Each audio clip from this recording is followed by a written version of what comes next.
Welcome to everyone to today's session of the Enterprise Corner, where we'll be talking about building companies to last.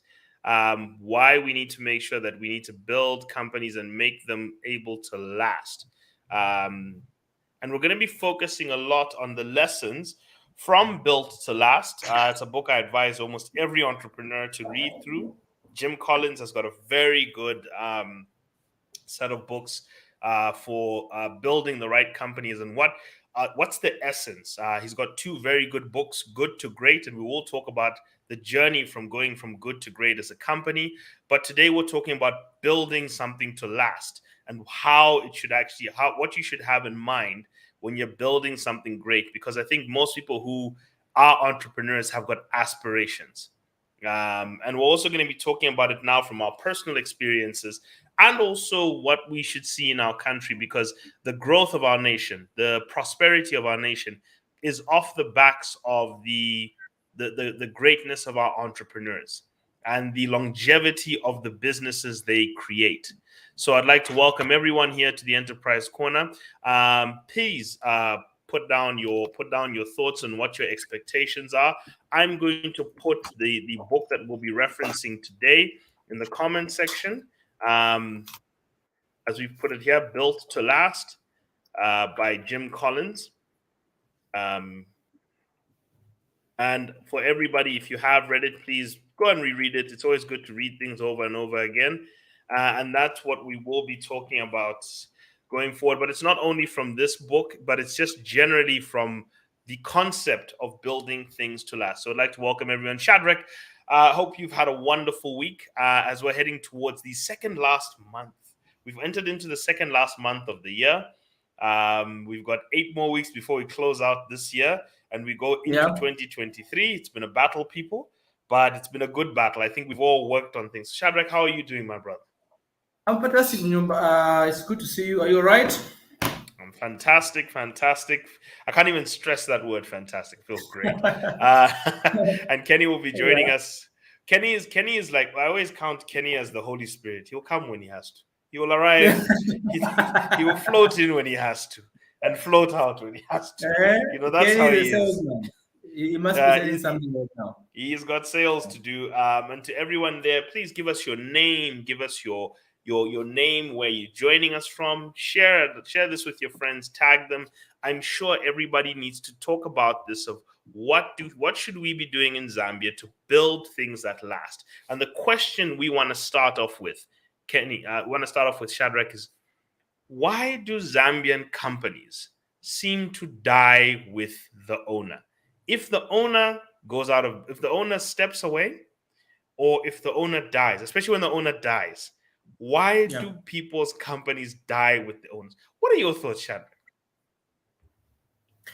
Yes, I think the reason why most of the companies die with the owners, especially the Zambian companies, especially because we don't think for something greater than ourselves. Yeah. We lack the strategic direction from inception. We go into business because we want to make some profits, make some money, buy some nice car, build a house, and then drink ourselves to death. That's the problem with most Zambian businesses. We have a lot of people that could have been great now here in Zambia. They made millions of kwachas, they made millions of dollars. But what happened? They focused so much more on making a name for themselves that they neglected the business that gave them the platform or the opportunity. So we don't build businesses that last a test of time, because in the first place we don't have that in mind when setting up a business. Our sole purpose for starting a business is simply to make money, buy a nice car, get married, have kids, send them to UK to school. Once the kids are done, we retire, go to the farm to live. So that has been the biggest issue. And I've always put this number on the way families are brought up. I think we're gonna get into that at a later stage. But in the meantime, I think we've not done well when it comes to strategic planning as a nation. From what I'm hearing there, Shadrach, that's got to do with the lifestyle versus legacy mindset. That we have a Yeah. lifestyle mindset when it comes to building of businesses. It's the schools we want to send our kids to, the cars we want to buy, the neighborhoods we want to live in. And entrepreneurship is driven solely by, I'll show the people who thought I wouldn't amount to anything, as opposed to what change can I bring into society which matters, which means something. Kenny, we're having this conversation today about building businesses that last. And the question I'll throw at you is a conversation we were having earlier. Why do Zambian businesses die with the founder? If the founder dies, gone. We've seen Zambians who started insurance companies, the founder dies, vanished. We've seen Zambians who started firms, gone. Somebody starts a restaurant, that person gets sick, vanished. Business has vanished. What is it with the way we're building our businesses that we're not able to build them beyond the life of the entrepreneur? In other words, give us your thoughts, Ken. Your mic is on mute. Hi guys. For starters, it's good to be back. Last week I was actually watching from the office. I had a very hectic week, actually, weekend last week, so I was unable to jump in. We had an event here at home, so it was very difficult to navigate through things. But anyway, this is something I think that has got a lot to do with our culture and the way we do, the way we are raised. Every single child seems to, they need to figure out their own future. They need to figure out stuff, you know. Our friends already seem to have a succession plan on everything. If it's job-wise, you find that if the father was a police officer, the child will also be a police officer, and the grandchild will be a police officer. So you find that policing is like a generational skill set that the family holds. And they've taken that culture even in business. For us, we come from a background where our parents used to have 7 children, and each child needed to figure out his future. The parent themselves was probably government employed. Now, when you look at it from a business perspective, you find that the father has this control over the wealth of the family, and he doesn't share his secrets. So as a result, and if you notice what is very popular with Africans, especially the parents who were wealthy in business, will have more than one wife. Very popular. Yeah. They have more than one wife. There'll be a wife this side. There's a guy, I read an article where a guy was saying, we always suspected our father had another family, only to discover that we were the other family. When he died. Yeah, there's from a business point of view, there hasn't been this mentorship thing going on, where if a parent has this enterprise, he will mentor his children to run different functions of the business until they take it over at a certain point. We've seen big businessmen with their big names crash financially, and also others will just die and their businesses will disappear. We're talking about people who literally own structures in Lusaka City. You know, they'll tell you that this building is owned by this one man and his business. You get it? And after he's gone, no one knows. They can't even account for his assets. He's probably even got houses that he's bought and the family don't even know. So what I don't understand is the fact that we don't create this culture where there's a succession plan on the finances of the family. And I think that's where the challenge seems to be for most of those that are Zambian-owned businesses, because the moment the father dies,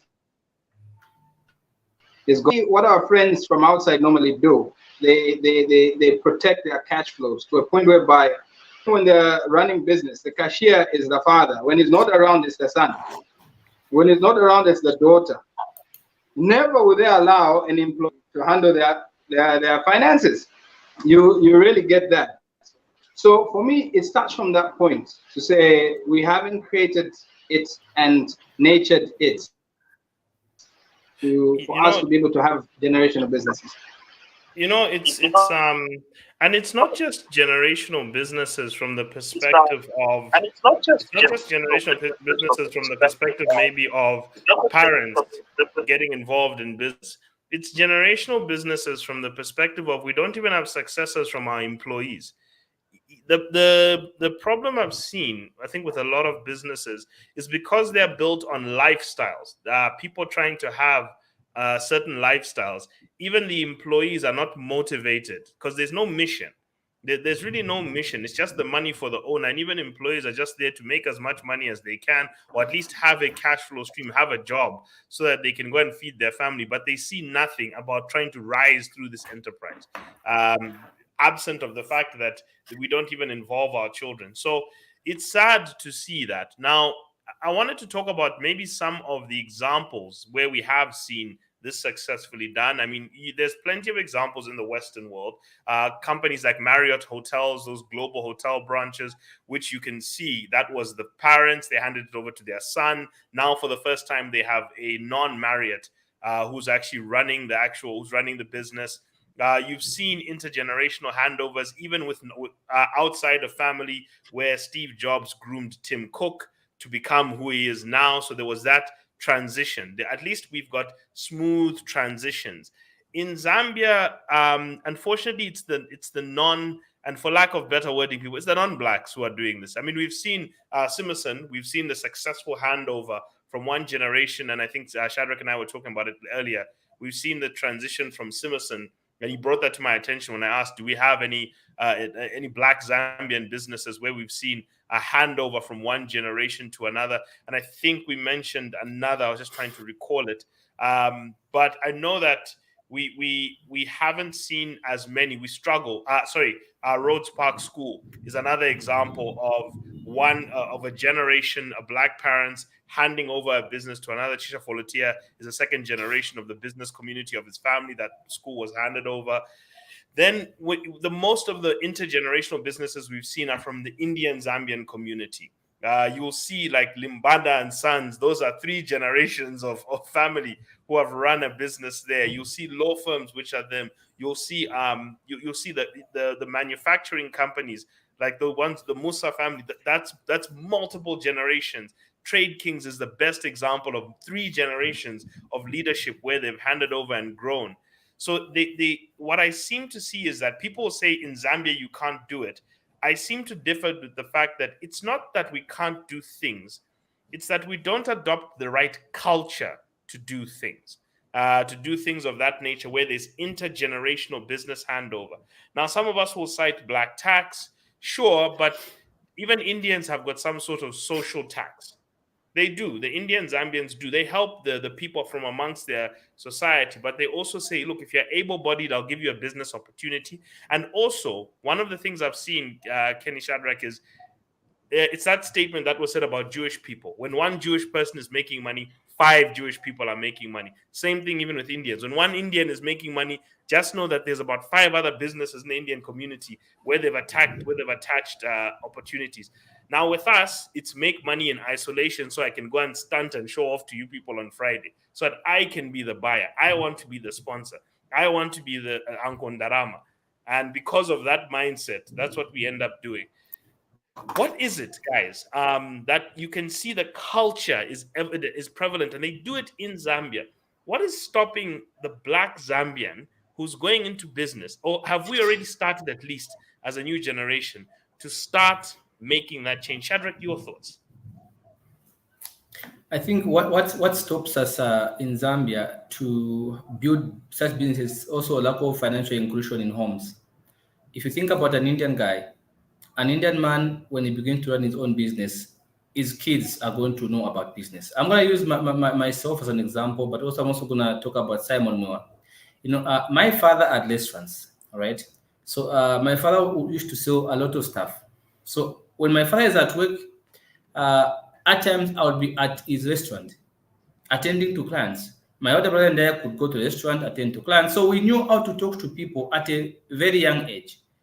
Right? Sometimes, when it's especially weekends, my brother and I would spend our time at the restaurant, seeing how the workers are serving people, how they are talking to people.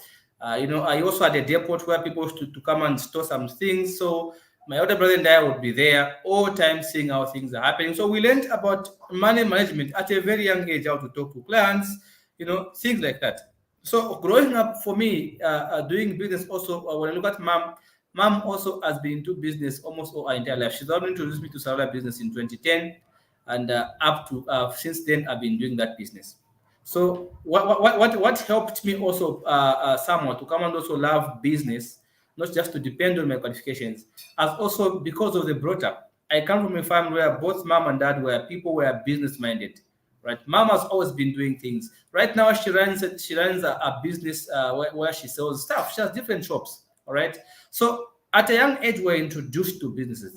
They are not very big businesses, but at least we had an idea of what it looks like to make money. Because I worked in a very remote environment, a restaurant. You can think about a restaurant. It's a very tiny place to work from. But from there, you get to talk to real people. You get to see how people are dealt with. And that's one thing I've also noticed with Mr. Simon Mwewa. This man has left a legacy behind. All right. Just today, I saw Mrs. Mwewa receiving some grant for CDF. She's the Widows Association of Zambia president. What does that tell you? She's quite advanced in age. All right, but she's still participating in economic affairs. All right, she still has an interest in running that Manchinchi garden. She's doing a business with her sons and things like that. So look at that family.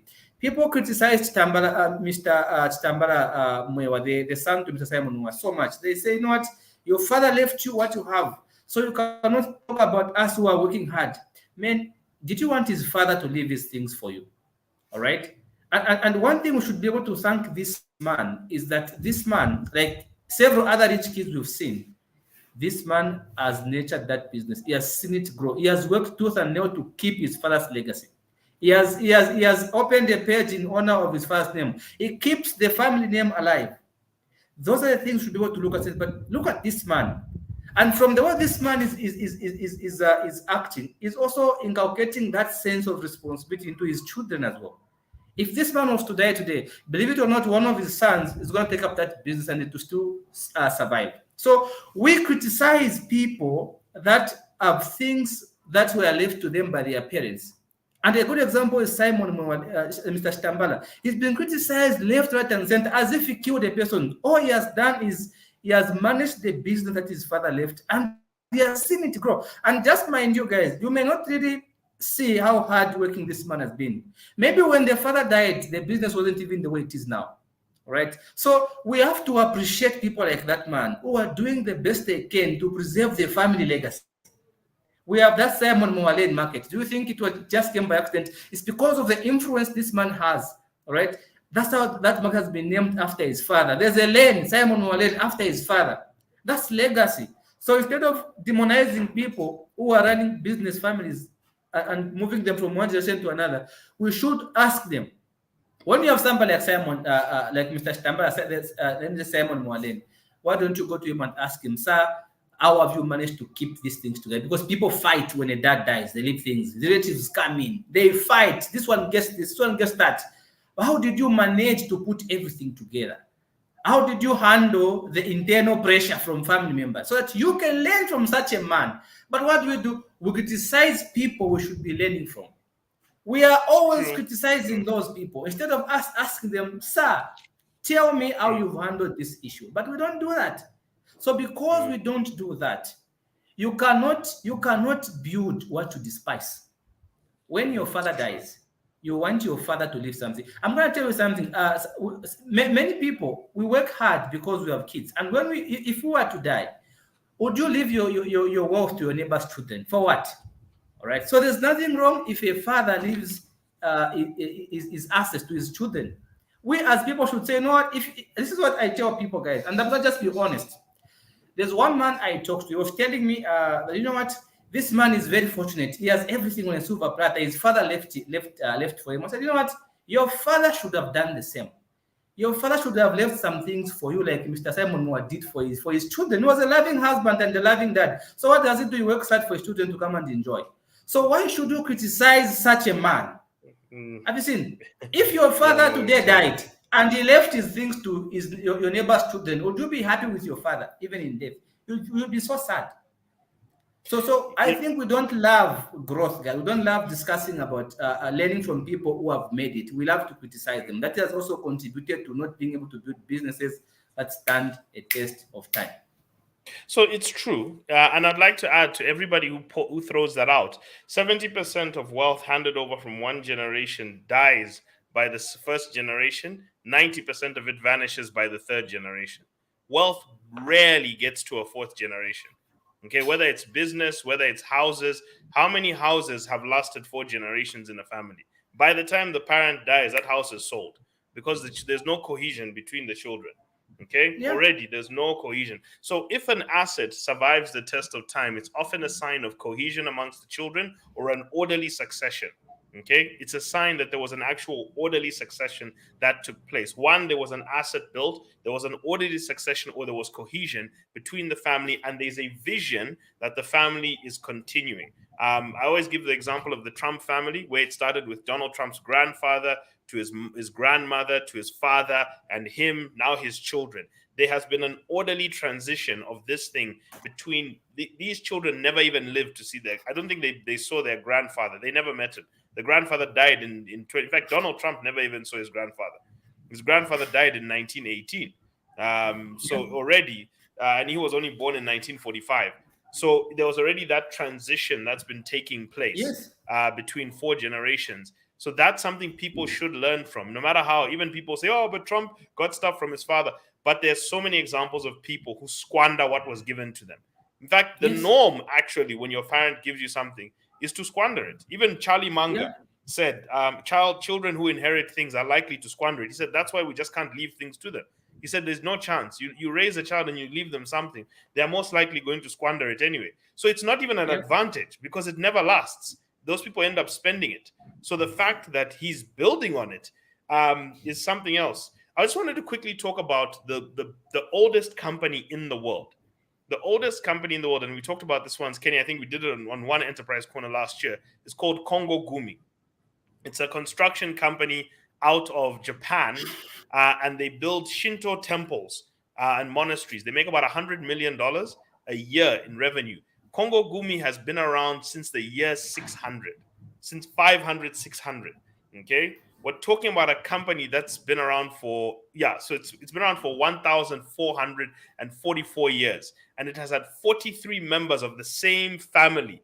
What's it consistently running it? 43 CEOs coming out of the same family who have been running this company. It is still around today. It's a subsidiary of another. I think it was called Shinzo something construction company in Japan, but the family, the Gumi family still exists. I mean, the Congo family, still exists. They've survived wars. Do you know in the year 1600s, there wasn't even an Africa. There wasn't even a Europe. Most of the countries that exist today didn't even have a name. Yet this company was still there, and it's still here today. That is the definition of built to last. Okay? Nothing, you know that there's nothing we can point at in this world that has survived longer than that company.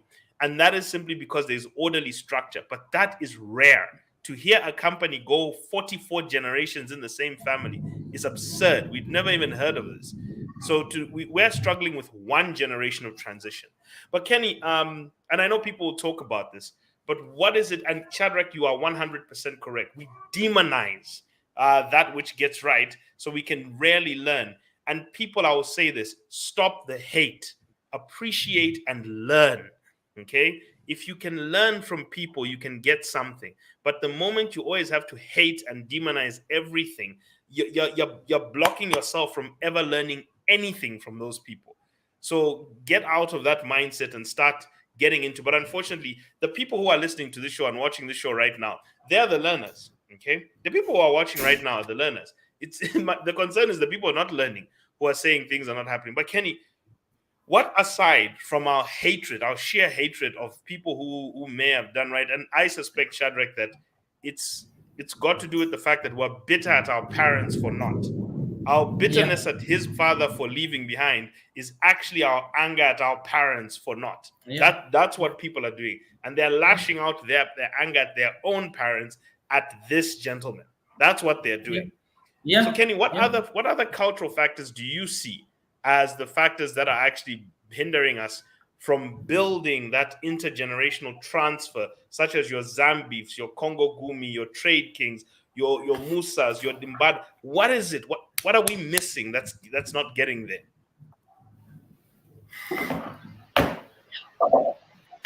There was a time I saw a video of a certain coach who had everybody lining up in a straight line, and he started asking questions about everyone's lives, depending on what their parents had done for them. And each time he asked a question, for instance, raise your hand, move forward if you reached grade 12, and people would make a step. Move forward if your parents paid for your college, and those that had their parents pay for their college. Move forward if your parents helped you get your first job.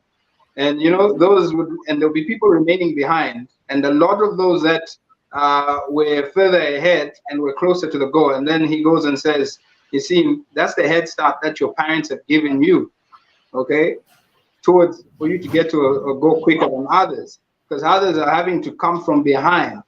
Because at the end of it all, what he asked them to do was run to the finish line based on their positions. And guess what? Obviously, the ones who were ahead got to the finish line fast. Now, he wanted everyone to appreciate the role that their parents played, the things that you and I are doing for our children, the schools that we're putting them through, the mentorship that we're trying to help them go through. Now, there are other people who don't believe in doing that for their children. I used to be at Rhodes Park Primary School. I witnessed the first funeral when Mr. Folotia died, and I also witnessed the funeral when Mrs. Folotia also died. I remember when Chisha Folotia came back to run the business. Bear in mind, Chisha doesn't sit at the business. He's left it to be run by other people. But look at how big. My class, we never even had what you call this? We never even had doors at the time. We moved to Subweni campus. I was in grade 3, I think, at the time. We never had doors. They were still constructing the place. So it was winter. And believe you me, you're in class with an open window. And to build it to where it is today, whenever I drive past Rhodes Park, I'm blown away to see double-story buildings and things like that. And look at what Chisha Folotia went ahead and did. He diversified the financial portfolio of the family business, even started a record label. Currently, I think he's doing something in farming. He's contributing to farming now. But the point is, he never got too comfortable with the monies from Rhodes Park. He also diversified. And whatever gains he made also meant there were gains for the family. He's there to ensure that everything is managed properly. So you can't say the whole entire business is his alone. I remember his brother and sister also working at that school at some point. Okay, why? Because it's a family business. And probably as a jump start before you actually get your own thing going. Yeah. But then you can offer that support, you can offer that counsel to the way the business is actually run. So now, it's sad that we have people who want to argue and fight those that are progressive. I woke up to a message today where someone was fighting me and saying they had a meeting with somebody who claims they know me very well, and my word is not good enough. And I called them and I said, look, I'm not going to explain myself, right? Seeing that this person claims to know me well, but I'm more concerned about you, who was the person I was talking to, because they had received a disappointing message that relates to me. You get it? So I felt sorry for them. I said, look, I haven't been in Solwezi for 2 years. So I don't know this person that believes to be my oxygen, who believes that if they cut the air that I breathe, I would die. Because that's how certain people. All right, we've lost Kenny there. Okay. I'm sure he'll return some point. But yeah, no, there is a culture of bitterness that we do unfortunately carry as a people. And this is why I keep saying that a lot of our problems as a nation boil down to the culture we practice. There is a bitterness and a hatred we carry towards one another, and unfortunately, it stops us from unifying, rallying behind each other, and building up one another in order to make the successful steps and strides that we need. I think Kenny has returned. Kenny, I think you can finish your point before we move on to the importance now of building into how to actually do this. So what bothered me is that this person had an opinion about me and was talking to a person that I intend to do business with, and they were casting shades, right? Maybe they were having a light moment, they were having conversation, and the person mentioned my name, and they said, oh yeah, Ken, I know him. And then they decide to say something bad to kill the ability of me progressing in whatever business I have. So I get the benefit today of listening to the Mary Magdalene story in the Bible. Yeah, and this is something we need to be, especially that we're talking about a culture point of view. People got Mary, judged her, right, and took her to Jesus. As far as she was concerned, she was dead, because that was a judgment. They must stone her. Then they take her. Then they take her to Christ. So Christ must acknowledge the next thing they intend to do, which is stoning her to death. Okay, so it's just like business. People want to judge you as you're trying to make it in life, as you're trying to succeed. They don't want to give you that platform where you can actually grow. Even when you make mistakes, it's okay. And that's why at the end of the day, we should be able to recover from mistakes and learn. Now, what's interesting is that Jesus does not respond to the statement they made. What he does is goes on the ground and starts drawing, right? He draws a line. So while they are questioning Christ, right, he draws a line, then he asks them one question. He without sin, let them cast their first stone. What happens? Everybody disappears. And guess what? A person who was deemed for death ends up having life. Now that which was meant to destroy them ends up becoming their success point. So sometimes this culture of wanting to stop people from succeeding that we have is very dangerous. At the end of the day, you find that there are people who actually succeed. Shaka went through the same situation. There was a gentleman that went to tell the king to say, Shaka has got a spear and a sword that's not making sense. His strategy doesn't make sense. They reported him to the king. That ended up becoming the new revelation of success. So sometimes people may want to work against you, but you as an entrepreneur need to realize that you can build, right? You can build from this negativity. I say this because we have a culture of negativity that limits us from success, which is something that our friends don't have. The Jews will add on what they have. Why? Because they don't want you to be a financial burden in their life. So if there's anything they can do to assist you to succeed, they're happy to do it. Us, on the other end, we want to be the first to throw the stone, where they want to be the first to judge, right? That so-and-so has failed. We're looking for that moment to even go on social media and post. So-and-so has failed. We should thank you have done this. I think as part of what we should be doing as people, and I know that culturally we have strayed wrong as a people, but I do think that there is a change starting to happen. Take a look at us. We're three men from three different areas. We didn't grow up with each other, but we've seen value in each other, and we have seen the ability to collaborate. I do see that there's more of a collaborative spirit, and I would like to maybe it's even on us who have such platforms to start shining a light on where collaboration is working. Because yes, we know that Zambia has got a torrid history of people turning on each other, unfortunately, and not really doing as well as we should be. But there is examples and shining examples now of people actually working together. I think the question on the screen is something I think we'll address in a different show, because that's right now that's not really the build to last motto right now. But I want to go into building things to last. I know we can talk about stuff, and I don't really want to get into the Zambia bashing game, because the truth of the matter is it's easy, it's the simple way out. Let's do the hard work as three people in this area of actually building our people. Let's do this hard work. And what is building things to last? And let's go through enlightening. Because one of the three things, and we have this in our motto as our business, as what we can do to guide people is to educate them, or the four things we can do is to educate them, enlighten them, encourage them, and enable them. These are the four things that we should be looking to do here. But we have pointed out the problem is a toxic culture. But let's start moving towards what we can do to better this. And one of the things people did point out is the Southern Province cattle business is one which is handed over from one generation to another, though unfortunately it's never commercialized. It's kept at small scale, but it's never really expanded as much as it should be. But it is an example of the intergenerational wealth transfer that we do have. Now, let's start going into let's go into the book itself and how we can bring this home. And there's some strong principles I really would advise people.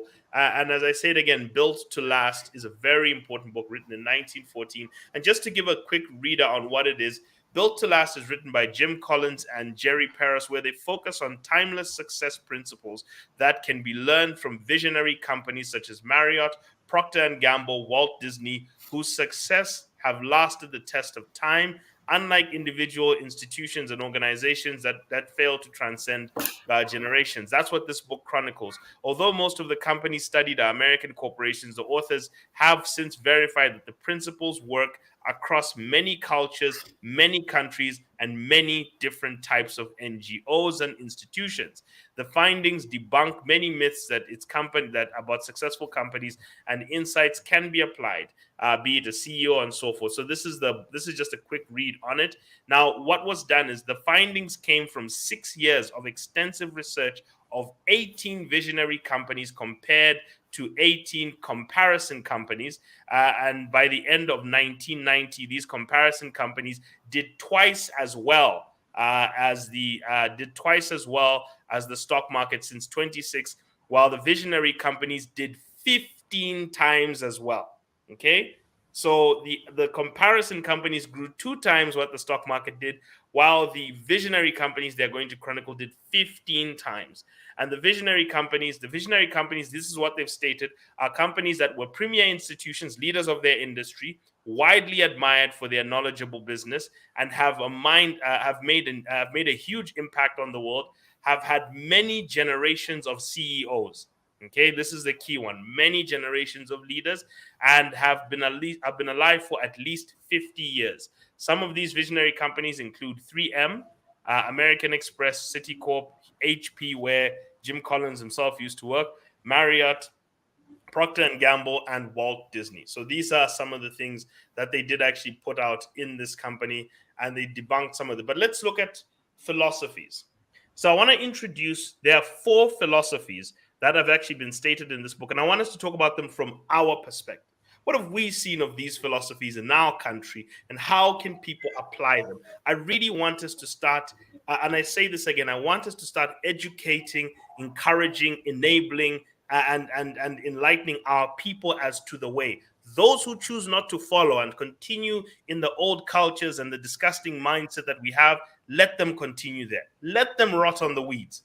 But those who choose to follow the way, let's do it. Let's if we can get one person from here to get it right, then let's applaud and go for that. So the 4 principles, and we'll talk about each of them individually, or give each other the floor to. The first one is called clock building versus time telling.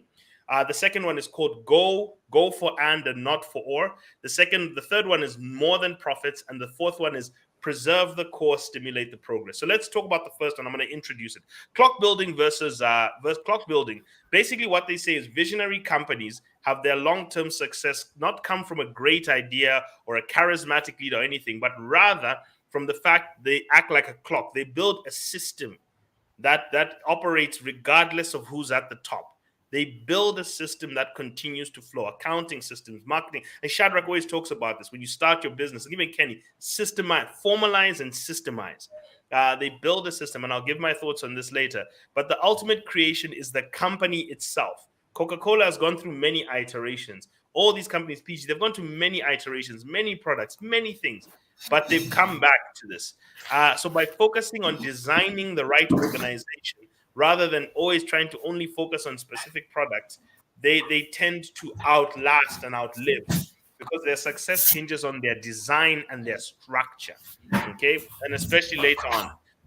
So, Kenny, I think as we await Shadrach, Kenny, what are your thoughts on design of companies and structure as the factor that leads to outlasting?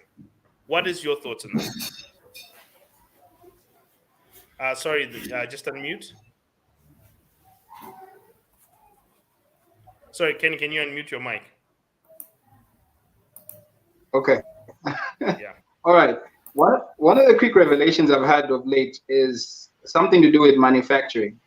Okay, and businesses, and I think we had that conversation where I was talking about creating something new, because every product that we use either depreciates or perishes.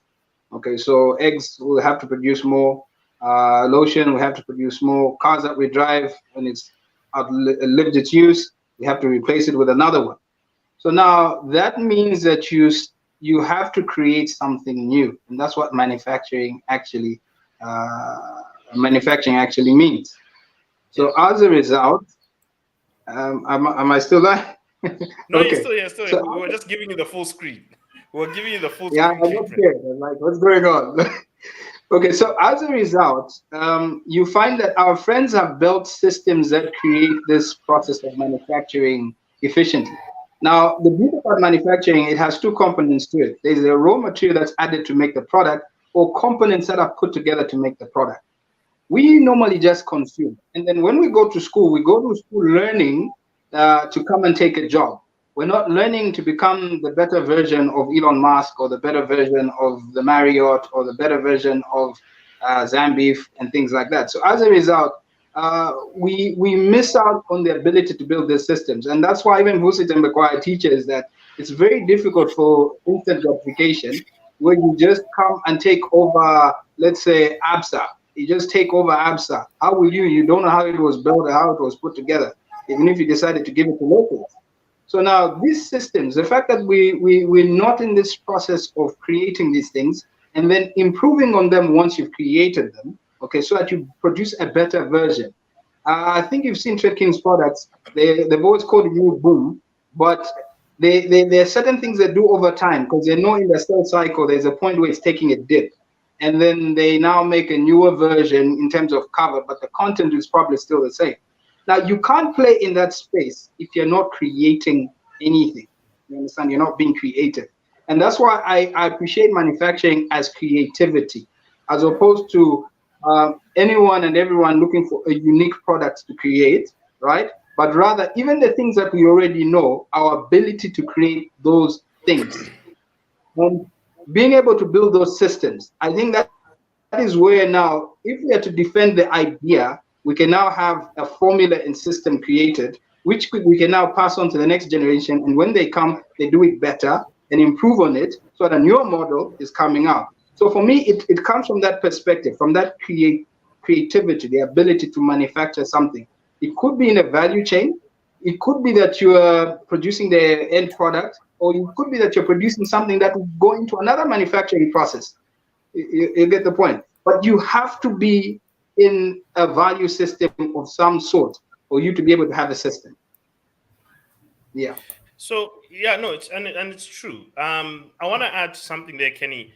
You started something actually that, and you just skipped over it very quickly. And someone actually pointed this out. I want to get to a comment here. Our friend here has written. Jimmy Piri said, "Well, in Zambia, the formula is very simple. My son, go to school, finish school, start work, make sure you work until you retire, then get your retirement package, go back to your ancestral land and farm until you die. God answers you when God calls back for you." Just, very simply put, but true. Actually, it's quite true. That's the Zambian. Ruben, who used to work with us on Jim Money has a point. Ruben actually said the same thing. He said the Zambian dream is to get a job, is to finish school, get a job, get married, buy a plot, have a car, and then quietly wait for your demise. You know, that's the Zambian dream, our lack of aspiration. But one of the problems I've seen with that is when we work in institutions. I'll tell you this: I've worked in pension, I've worked in the stock market, I've worked in bond brokerage. For me to understand bonds and retirement planning and all these things is because I went in there and I learned their systems. Okay. As an employee, one of the best places where you can learn things is as an employee. You are so exposed. But because we go into job seeking only for money, okay, we don't go in there to understand what's going on. We go there purely for money. We are blind to all this information that we're getting. Okay, what formulas does your workplace use? What clients are in your industry? You know, people don't pay attention, because one of the best industries to start working is where you have experience, because you've seen back end systems of Yeah. companies and how they operate. So my worry, I think, with the pursuit of money is the beginning of all evil, is because when you're pursuing money, you blind yourself to divine opportunities like that, where you get to see. I saw these companies working. I saw their formulations. I saw how everything works. I experienced auctions. I experienced transactions. I experienced these things. So that now when I run my own business, I'm drawing from all this experience I have to be able to get to that position. When you look at Zambeef, who's actually one of the, if you look at Faith Mukutu, the new lady who's run Zambeef, she started in what's it called? Chiwuku, what's her company? National Breweries, in food and beverage accounting. So she's done value chain management there. Then she moved to Zambia Sugar. Then she moved to South African Breweries or Zambia Breweries. Then she moved to Zambia Sugar. Then she moved to Zambeef. Look at that, the wealth of experience she's picked up, so that when they ascended her to CEO, why she's become the first Black Zambian, the first woman, and she has ascended to that point, is because everywhere she's gone, she's learned. She's absorbed so much information to the point where she did a miracle turnaround of Zambeef that now got her to that CEO position.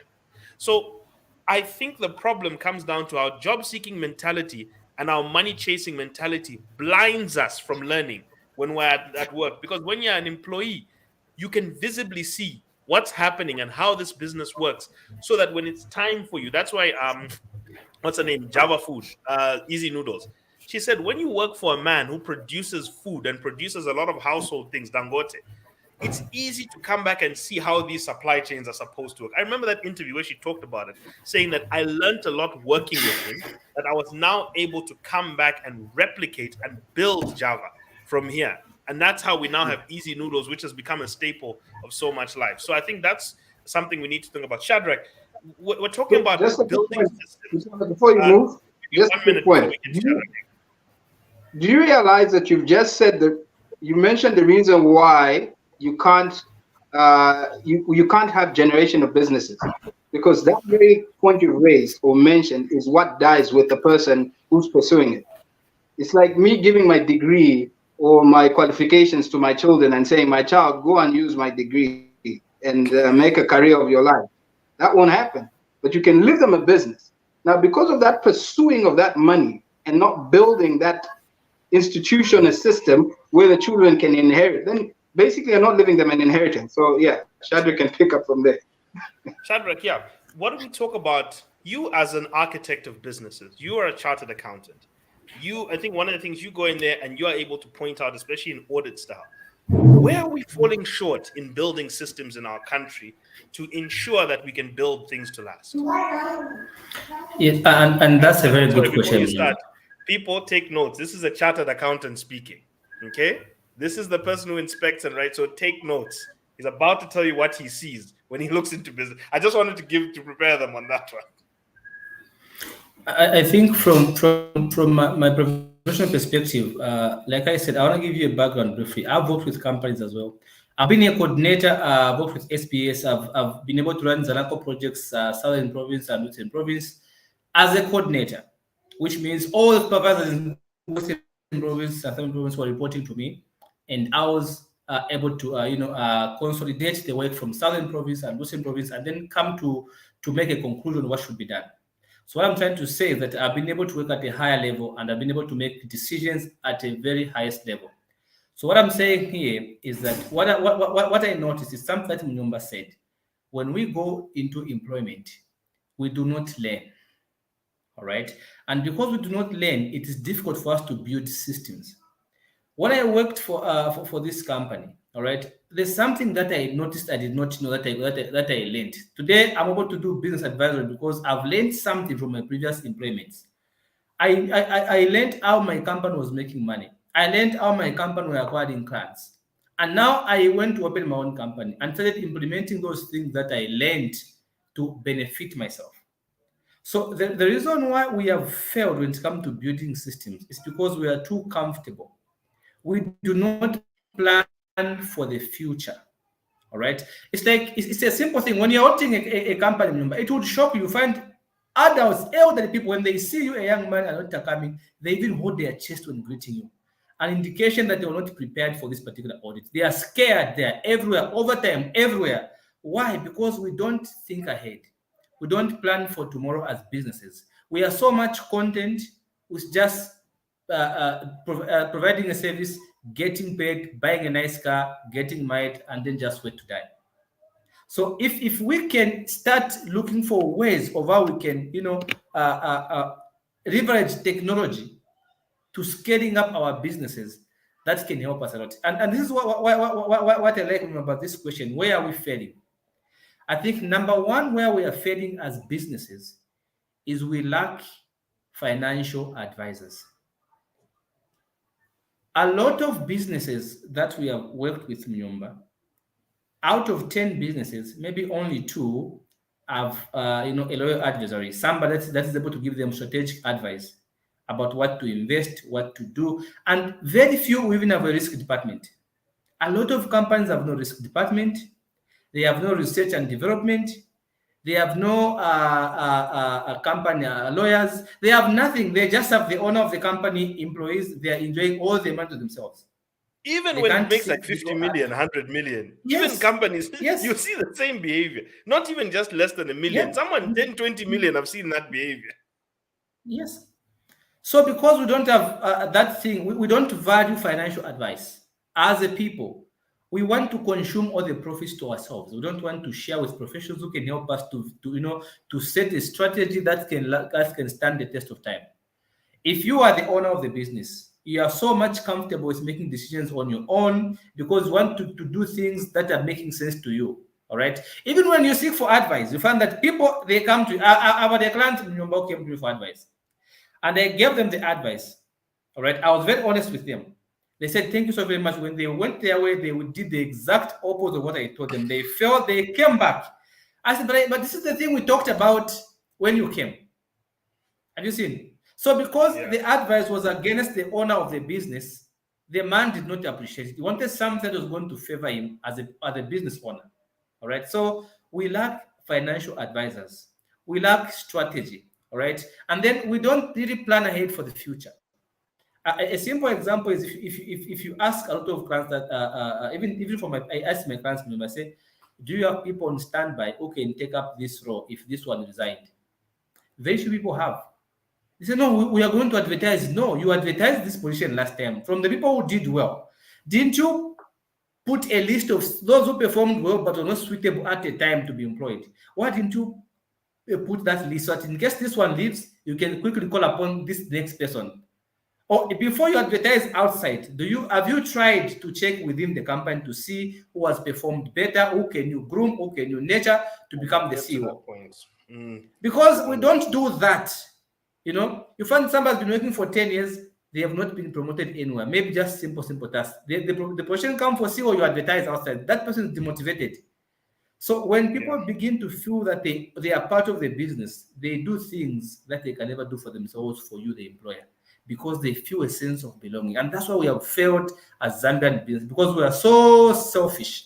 We want to be known that we are the bosses. We want to enjoy all the monies to ourselves. We don't want to pay a lawyer, to pay a financial advisor, to pay an economist, to pay a strategist. We don't want to pay anybody. We just want to consume everything to ourselves. And that has brought us down. And remember, as we go, we're going to talk about the jobs, how they're going to be eliminated by AI. And I saw a question here from is it Isnite Adino, who says, can you explain how you can scale and remain relevant in financial consultation and advisory business with the adaptation robotics and AI in line with the intergenerational business relay?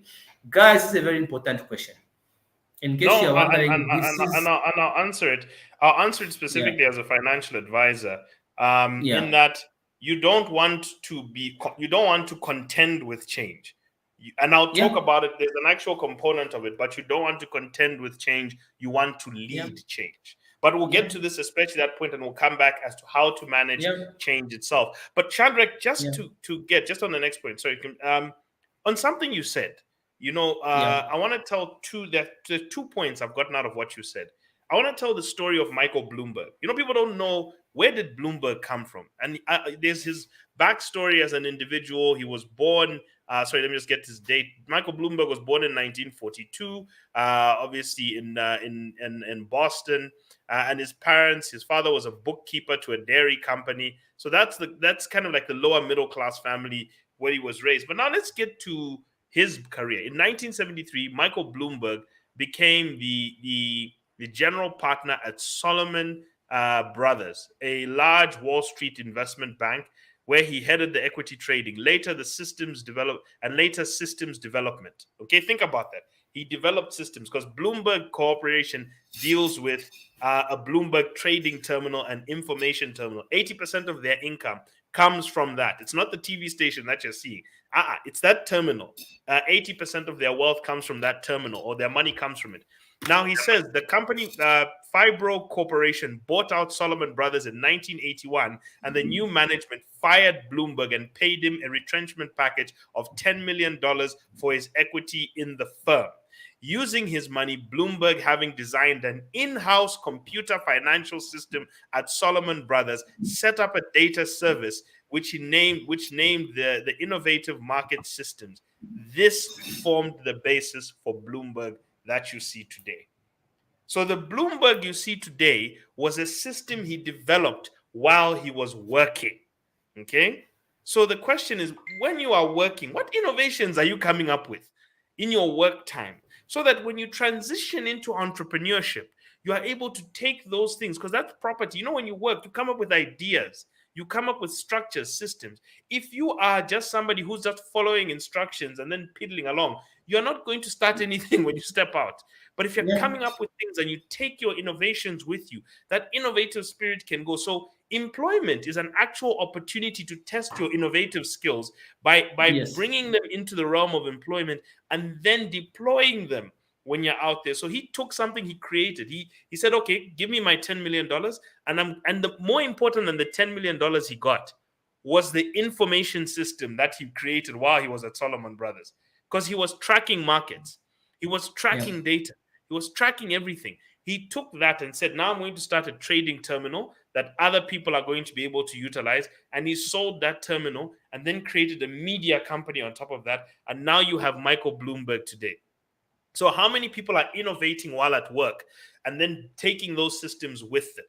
Then the second thing I wanted to talk about, Shadrach, which you pointed out, is the types of people we have. And I'm going to talk about a taxonomy of creation that I call, something I call the taxonomy of creation. People write this one down. It's actually something I've marked, and I've also shared it again. When you start a business, you start with a product. Okay, before you build a business, you start with a product. That product, you make it functional. Okay, so you just want this product to function. A lot of you try and make it beautiful. That's why it never gets released. Start by making your product functional. Test it in the market. Then you make it operational, meaning it can take in inputs, it can process, and it can give out outputs. Basic function. We call this the basic level of your value chain, not the top level where you're talking about human resources, just basic level stuff. Can I get in the raw inputs, process them, and spit out what needs to come out, whether it's a service, whether it's a business? The second thing, the third level you want to deal with is make it optimal. Now, how do I optimize this? Okay, how does it function at the best level so that it's delivering the best value? At this point, okay, before, the people who are working in your business are called generalists, people who can just do the general work. When you are optimizing something, specialists need to come in. This is what Shadrach means when it's time to bring in advisors. So at this point, first, you without advisors and stuff, you build a functioning product.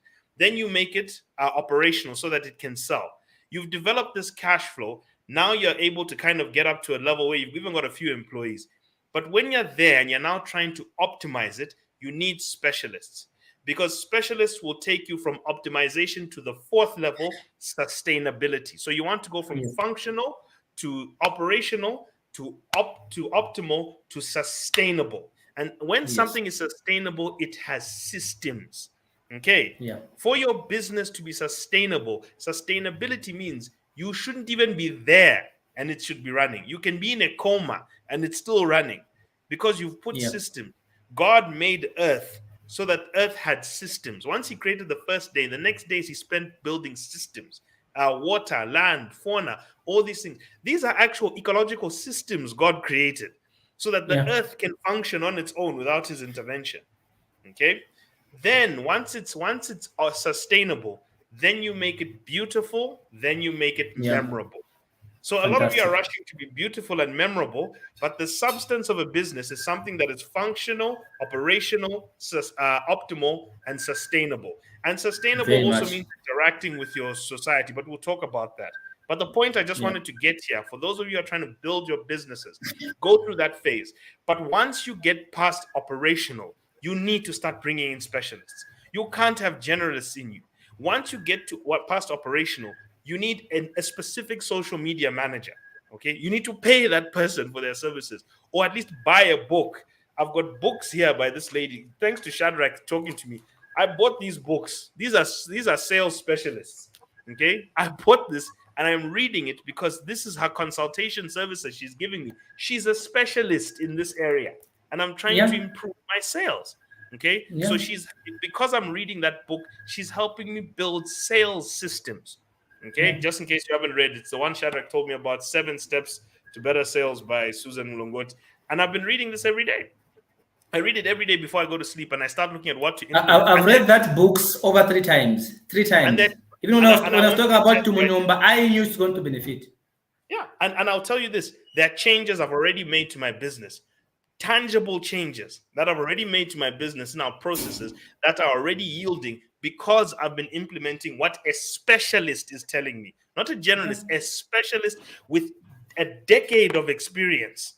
Okay, so you need to start drawing from specialists when you start going to optimization and sustainability, because this is where you're building the systems that will allow you to exit roles, because you don't want to take up the actual functional roles of your business. When you're making it functional, that's it. When you're moving to operational, you hire functional people so that you can now build the operating environment for it. When you're making it optimal, you hire operational people as well. So there's functional, operational. Now you're trying to build a structure to optimize it, or you're trying to tweak the operations.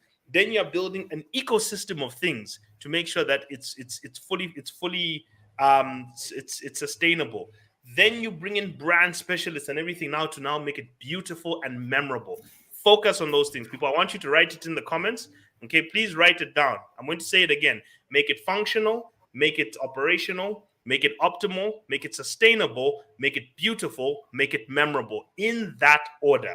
And when you pass operational going to optimal, you want to make sure that you are bringing specialists or reading the books of specialists to try and now guide you in that process. So these are the systems. So I think some of the lessons we want to say is learn from other systems that you've seen. Use employment as an opportunity to learn. All my business that I'm built has come from learning where I worked. I've seen it as an insider. Shadrach is talking about things he learned. Okay, we gave you the story of Michael Bloomberg, who learned. Even what's his name, Noel Nkoma, who has built Better Now Finance. He used to work for Finance Bank. He learned the systems of lending, and then he implemented it when he now went and started Better Now Finance. People, the examples are people learn, then they go and start implementing in their own. It doesn't come from without. So there's a lot of fooling ourselves into thinking that.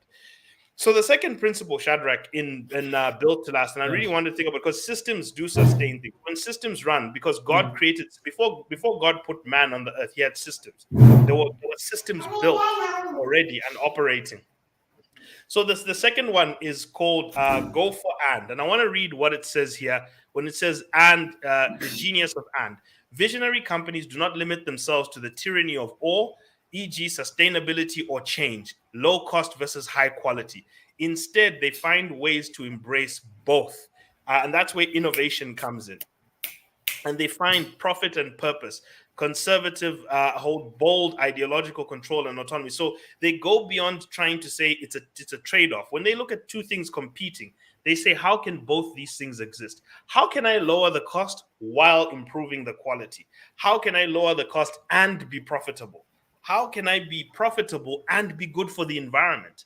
So the question is, you have to stop saying or immediately. Start with and only say or when there's nothing you can do. But first, always go for and. Okay, how can you infuse these two things that are competing? Because that's often where you're going to innovate, and that's a very big question. So Shadrach, what's your views on taking an and, or would you say a win-win mentality over a competing mentality? Yes, so I use an example for a salesman. And guys, in case you've not read that book by Susan Mwenda Mulongoti, please read it. And I'm very happy that Mnyumba's read it. Guys, please read it. I've read that book, Mnyumba, 3 times. And somebody was telling me, Shadi, why do you like talking about this woman? Who is she to you? Is she your lady? She's not. I've never even met this lady. I've never even met her. But I have benefited so much from her books that I'm not selfish. I want to share it with as many people as I can. All right. And I'm going to be buying it next week I'm be sending it to my cousin in the village. I want him to read it also because it's a real game changer here. All right. And coming back to Mnyomba's question here, win-win mentality is key in business. Usually, I give an example of a salesman. I'm a salesman. And if there's something that I know I'm good at is I'm good at sales. I make sales. I talk to clients. All right. That is just my thing. I don't let money just live for nothing. I don't do that. There are people, I don't just let money leave me. And I agree with that statement because for me, there are people I do sessions with. Sometimes I'll charge them, maybe somebody will pay me 10,000. All right. Like this week, I have a list of clients I'm charging maybe 5,000 because I'm looking at the time, the opportunity because of what I have, what I'm doing. If I lose 200 squares today, and how many times are we going to lose those 200 squares in a year? Ross said the same thing actually. Yeah, they would have made a difference. So right now, I have clients that are paying maybe 5,000 kwacha, and I'm saying no, it's fine. But I have those that are paying 15,000 kwacha. But what's the difference? The difference is the timing. What do I stand to lose right now? All right. If I know that I'm losing around, why should I let 5,000 kwacha go? I'm going to need to buy fuel. So I think I need it. So the thing that I usually advise is this: if you're a salesman, a good salesman is always ready to negotiate. All right. You have to reach a point where I gave an example last time. I did a show that I said, if a client comes to you, a client is very promising. There are those times where a client is promising number, everything is okay, you talk, but when you tell them the price, and then all of a sudden they say, you know what, I'll get back to you. And I was saying, the moment a client says, I'll get back to you, a good salesman does not say, you know what, okay, yes, thank you so much. Okay, yeah, when can I call you? No, that is wrong. Because the moment you ask your client, when can I call you, you are shifting the bargaining power from yourself and giving it all away to your client. All right. So don't appear to be needy when you're negotiating for a better deal, but show the client that you care and you're willing to negotiate. All right. There's a difference between being willing to negotiate and they're paying to be needy. So if a client says, I'm going to get back to you, a win-win mentality says, okay, what is it going to take for us to close this deal right now? How can I help you? Because I know for you to call me, to come to me right now, I know you're serious. Something. I know you did something. Nobody just comes all the way from where I come to my office. What can I do better? Is it the price? Or can I make you what if I give you a small discount? Or how about I make a payment plan? Try to understand what is making the client not to close that deal at a particular moment. That is a win-win mentality. You want to win, but also you want to make sure the client is happy at the same time. Right? So the difference between appearing to be needy and negotiating for a sale. So a win-win mentality, this is where most of us have failed terribly in business. Because we say, you know what, I'll show them that I am the owner of the business. At the end of the day, if a client leaves, who stands to lose more? It's you. Because you need their money. Yes, you have a fantastic product, but it's not going to buy itself. So you need somebody to come and buy it. So develop a win-win mentality. Like Mnyomba was saying, that mentality helps you to even, when a client sees you care, all right? And this is what Susan talks about in her book. She talks about, satisfying the needs of your clients. Yeah. Once a client feels that their needs have been satisfied, you're creating an ecosystem of loyalists who are going to become your marketing managers. Before you know it, everybody's buying from you. And guys, I'm recommending again, if you've not bought that book by Susan Mlongoti, please buy it. And I'm willing to buy it for you. I think I'm going to ask if she has some soft copies that I can buy for people and just send to them. Because it's such a masterpiece. I've read many Zambian books, but when it comes to sales, guys, nothing beats this book. It is simple to understand. Mm-hmm. It is straightforward. True. And I like, I've read this book number 3 times. 3 times. And every time I read this book, I learn something new. That's one thing I've come to learn about this book. She's put it so simple. Whether you're grade 12, you're grade 5, even if you're grade 2, buy this book. Even if you just ran away, the first You're day all from getting a glimpse of Shadrach's sales skills. I can see. You're all getting a glimpse of why he says he's a good salesman. You can no, see but now. this lady has done a No, but it's fantastic good. job. I've never No, met this lady, guys. To be honest, I wrote people to her accuse and me I that said, she's. Mm, I wrote to her people and accuse I me that no, said, is she a relative? I've made tangible changes in my business thanks to, and I'm only, by the way, people, I'm only on step Yeah, 3. I'm not even yeah, on step 7. I'm only on step yeah, 3. But but yeah, I'm reading it to implement. I'm also reading to yeah. implement. So it's like I feel like she's actually guiding me through my sales strategy as a business. And she's actually That's a helping me masterpiece. co-write it. And that's the best way about it. But I'm going to add Yeah, something, Shadrach, about win-win mentality too. Win-win yeah, mentality is not even just about sales, and it's extremely important in sales. Never win at yeah. the expense of your customer. Never No. win at the expense. Win, but have them have the benefit. The next part I also say is even your employees. I've never, I see people hiring people and say, but I'm already paying them. But what does this person want out of this work experience? What is their aspiration? If you can feed your employees values, if the values of your company connect to the values of your employee, even those people are willing to say in tough times we'll stick with you, boss. Even those people sometimes they'll go the extra mile because now not only are they getting their salary, but they also believe in what they're doing where they are. Yeah, When yeah, you have employees who believe in the cause, who've bought into it, because it's not just about selling to the customers, sell your mission to your employees as well, because that's how you get the win-win also with your employees. So I want people to also remember, even the people who work for you, you need a win-win. Even the government. Have you seen, Shadrach, how companies like British American Tobacco, if you go into their finances, and I urge everyone, go into the financials of British American Tobacco, they have a line inside their quarterly or their semi-annual reports where they talk about how much they paid in taxes. Because what they want the government to know is we are an asset to you. Okay, not only are we yeah, profitable, but the government is receiving pay, because they'll say, how much have we paid to the treasury? And they actually report that number. So they do that for the purpose of the Zambian treasury knowing that if they shut yeah, down cigarette sales, then they're not going to be able to get revenue from them. So that is yeah, called win-win mentality. yeah, Do you think they like paying taxes? No, but they know it's important for the government of the country to understand that that is a cash flow line for them as yeah, well. Because it's very easy for people to say ban these things, they're bad for society.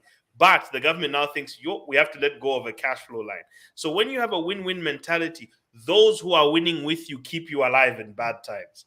That's what you yeah, need to recognize about win-win mentality. It gives you yeah, allies who keep you alive when times are tough. mm, yeah, So the next one, by the way, now is more than profits. You have to go beyond profits. And here's what they say about visionary companies that last. And you can see as a country, guys, we're falling short in these areas. We're actually falling short. And yeah, the third philosophy of built to last companies is visionary companies pursue a cluster of objectives of which money is only one component. So they yeah, pursue money, but it's not the paramount or only component. They yeah, understand yeah, that profitability is necessary for an organization to exist and fulfill its purpose, but there is much more than profit at hand. They pursue both profit and ideology, and there is a yes, core ideology that guides and inspires all the people from the top all the way to the bottom. Okay, so one of the key things about lasting companies is a governing ideology alongside profitability. So in the win-win mindset, it's not just profits we're after and maximization. We're also saying maximum impact in society. Now, this is something called conscious capitalism we talked about last time, where you have profit, planet, and people. If you are beneficial to the planet, while beneficial to the people, while beneficial to the profits for the shareholders, all three of these will highly value you. That's why people like Elon Musk are who they are, because it's good for the environment, it creates jobs, it gives people cheaper cars, because an electric car, by the way, is cheaper to run than a gas car. It may be a little bit more expensive to buy, but it's cheaper to run because electricity is cheaper than fuel when you're running your car. So you have an electric car there as well, and it's got an environmental impact because you're taking away half of the demand or the demand for oil. And obviously, there's been a lot of problems in there. So the question is, are you pursuing something that is greater than just making money. Yes, everyone wants to make money. That's why whenever you've got like a brand guide or your sales, if you're doing your sales things, you also have to sell your pitch to your customers. What is your mission? I tell people, I always say, Shadrach, my mission is to see 1 million millionaires in Zambia by 2050. Okay, through investment and entrepreneurship. That's why I'm spending hours on the enterprise corner. That's why I'm creating products and tools for people to use to invest and manage their portfolios, because this is a mission at hand. Yes, I'm going to make money doing it, but there's a mission, and people know that I'm going to make money doing it, but they also trust the mission that I'm out for as well. And people become very comfortable with that mission, and they support a mission. Remember, right now, today, you've got very conscious customers who also want to know what mission are they giving their money to. Yeah, Shadrach talked about last time that family finance is about keeping families together. What mission and purpose? So if you're out for just profit, pure profit, your employees will be demotivated, because they'll just think, all our work, we're just feeding his family. All our work, we're just sending him to Chicago's on the weekend. That's what your employees will feel like. Your customers will think, let me look for a better option. You will only be useful to your customers if your customers have no other option. But if they have another option, they'll start looking around. So you really want to make sure that you're not just pursuing profit. You are pursuing profit, but you're pursuing a meaningful impact to society and the planet that you operate into, and giving back in some way, not just charitably. You're creating jobs, you're creating opportunities, you're creating supply chain opportunities. You're part of the community that if you died today, people would feel your impact. Like they would say, hey, we can't lose this one. They will keep you alive if they can. So beyond profit makes you valuable to society. Sorry, Shadrach, go ahead. And remember what you're saying, guys, I'm going to give myself as an example. I worked for a company owned by a Lebanese man. All right. And, I worked so hard that I was promoted from just being a mere employee. I went to supervisor. I went to operations supervisor. I went to assistant operations personnel. I kept rising. One day I woke up and I resigned. I put in a resignation letter, and my boss, I left that company. But one thing I'll never forget, my boss called my mom, all right, and he said, please, want your son to be back. He even actually called my aunt, where because at that time I'd moved out of Lusaka, telling them that they wanted me back. And he said this, he said, you know what, Shadrach, come back. I feel like 10 people are missing. Please come. That day, I realized that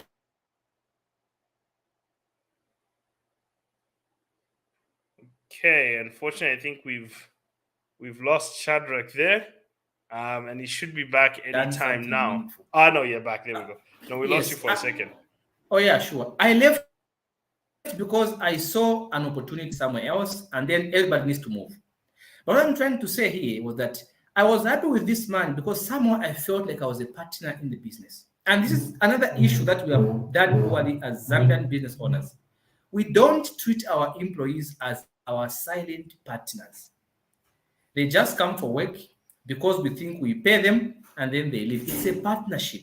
These are the people who are in the front of our business. They represent us. Their attitude is a reflection of us. If they are mistreating clients will not say that employee, they will say that business, that company. Yeah. All right. So as business owners, employers must begin to consider the progressive views of employees in the business agenda, right? And begin to recognize the other elephant in the room, who is the employee. Your employee is your silent partner. And if you treat them as such, they will do things for you that they would otherwise wouldn't do for themselves, because they feel that they are part of something big. They feel they are part of something that appreciates who they are. The people I work with, I call them and I tell them, how are you? If your son is sick, even my clients, sometimes my clients will tell me and say, hey, Shadrach, how are you? My son is sick. I'm going to say, you know what? I'm sorry about your son. 2 days later, I'm going to go to ask, how is your son? You said your son was sick. How is your son doing? Why do I call my clients to ask if the son is okay? It's because I'm trying to build a partnership. I'm trying to build an ecosystem of people that are loyalists. Because I understand for me to grow my business, I'm going to need people's support. I don't work alone. I collaborate with different people. Why do I do that? because I'm noticing the fact that I cannot go far alone. I need people to push me to get where I want to be. So as employers, before we talk about customer satisfaction, employee needs should be satisfied. All right, employee needs to be satisfied. If you go to number, you're now in chapter number 3 of Susan's book. You are going to see that she's talked so much on satisfying a need, and that was the game changer for my business. Because sometimes that you're just all over the place. This one says I'm selling fish, you go and start selling fish. I'm doing charcoal, you go and start doing charcoal. You don't have a specific need you're satisfying. All right. But the moment you identify a need, and identify the need in society, and that need has benefited me so much. All right. So, guys, I think remember as a point here, employee satisfaction is key if we're going to build lasting business. Let's not just be about profit, but also about the well-being of the people that are helping you make that money. Because alone you can't. So you need a team of motivated people to work with you so that you can go far together as a team. And if you want to promote somebody, can you please look within before you look outside? And that is also a motivation. We're actually going, that's actually one of the factors. That is actually a key factor in building to last. And I love that factor. And I think I'm gonna read a comment here by Adino, who has said here, it's called the psychological contract. Linking individuals to organizations reflects the trust that is fundamental feature of the employment relationship and motivates the employee. So it motivates the individual to fulfill their obligation if they believe that the other party will do the same. And it's also, I'd like to add to this, to that comment, is that if they believe that the values that their work that they're doing aligns with their personal values. Yes. If I'm doing something that pays me, that speaks to my personal values, I'm not in conflict, I'm not wrestling with my soul, I will pour my hands, my heart, and my soul into my work. Okay? They will pour everything they can. And what you want is, and you want your work as energy. You want your employees' energy. But to get that energy, it's not just a paycheck. To get the pay, when you give them money, you just get their attention. But when you give them a value that they're going after, satisfaction beyond just the money itself, they start to give you levels of energy you've never seen. So some of you people, and this comes from when you start, let's go back to those systems, when you start hiring specialists who can now start helping with communication even to your employees, training to your employees, how you can communicate your strategy and your values to your employees correctly, as opposed to just trying to push a business through. But this only happens if you're a purpose-driven business and not just a money-driven business. If you're only a money-driven business, you have no values. Your only value is making money. You have no value. So what are you going to communicate to your employees in the first place? You've got nothing to communicate to them. So that's the other thing that's really important. So whatever you are delivering, make sure your employees also know, let them be like that guy who was at NASA, the guy who was cleaning the floors. When they asked that man, they said, what are you doing? You, sir, what do you do here at NASA? He said, I'm sending a man to the moon. Cleaning the floors. He says, I'm sending a man to the moon. Because he believed that he was sending a man to the moon. Okay, I don't know if that story, maybe people just use it as an analogy, but the importance is even the person who cleans your floors has to understand that they are part of the service delivery. They are part of a good environment that a customer comes to see, that brings the customers through the door so that you can make the changes that you need to.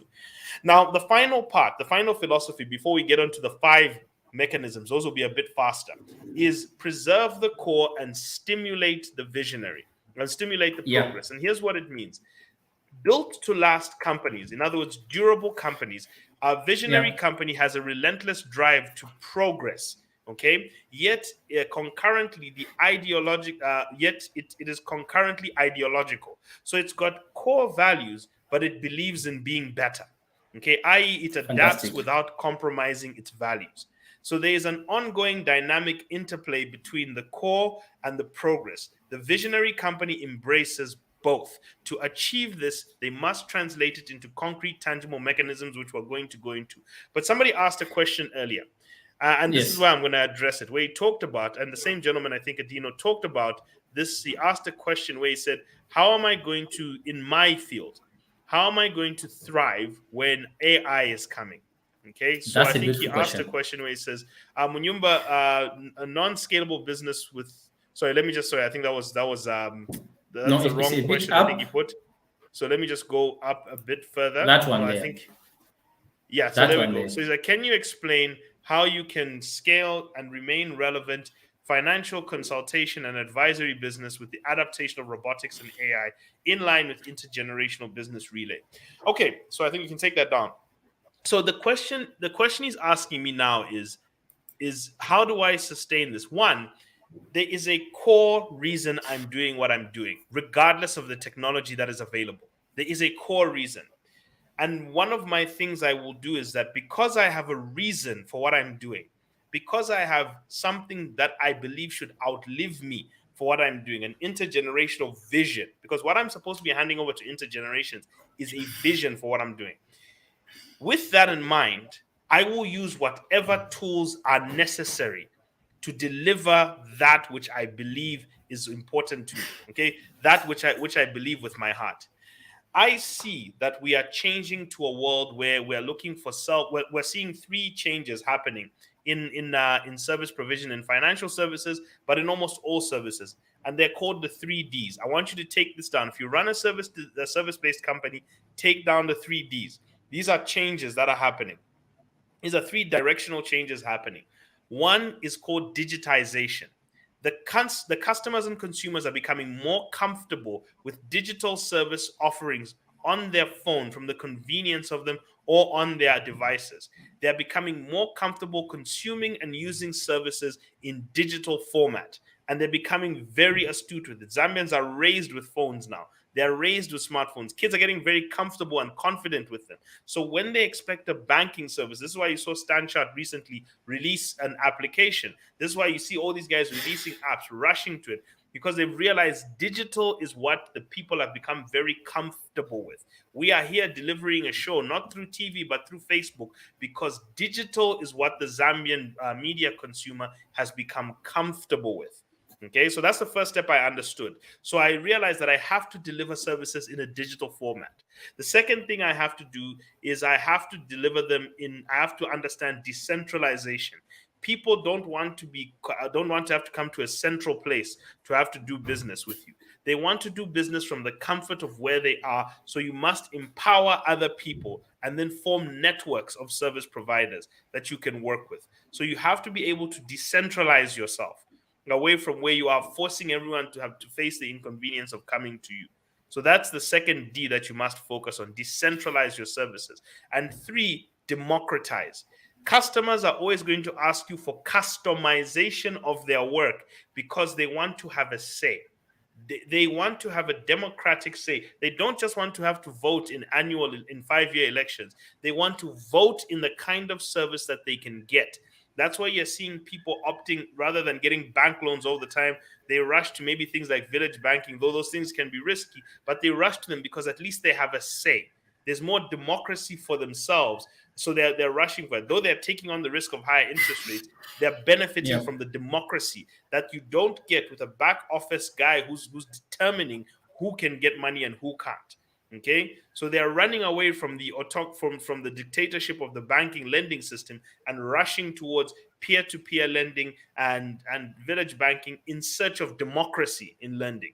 Okay, so they're looking for where they're also given power, empowering. So your services have to be digital, your services have to be convenient, decentralized, and they have to be democratized, empowering.